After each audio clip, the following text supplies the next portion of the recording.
మీలో ఎవనికైనా శ్రమ సంభవించనా? అక్కడ క్వశ్చన్ మార్క్.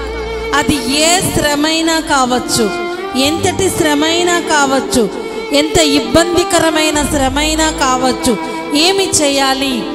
మనము నమ్మింది జీవము కలిగిన దేవుణ్ణి, మనము ఆరాధిస్తున్నది సర్వలోకనాథుణ్ణి.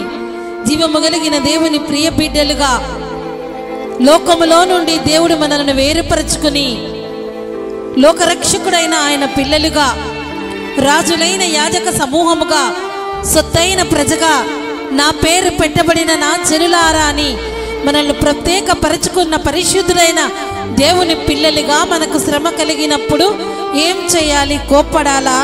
చుట్టూ ఉన్న వాళ్ళని ఇబ్బంది పెట్టాలా? నిన్ను నీవు నిరాశపరచుకోవాలా?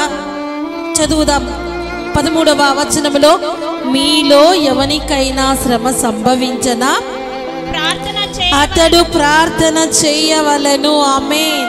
ప్రార్థన అనగా దేవునితో మాట్లాడుట. ప్రియ సంగమా, ఈ దినమున మీ జీవితంలో ఎప్పుడైనా ఎక్కడైనా ఎలాంటి శ్రమ అయినా కలిగితే ఒకే ఒక పని చెయ్యి, ప్రార్థన చెయ్యి. ప్రార్థన చేస్తే శ్రమలో మనకు దేవుడు తోడై ఉంటాడు. ఆ శ్రమ నుండి విడిపిస్తాడు. ఎంతటి శ్రమ అయినా సరే విడిపించి విజయమునియగలిగిన విజయశీలుడైన దేవుడు మనకున్నాడు.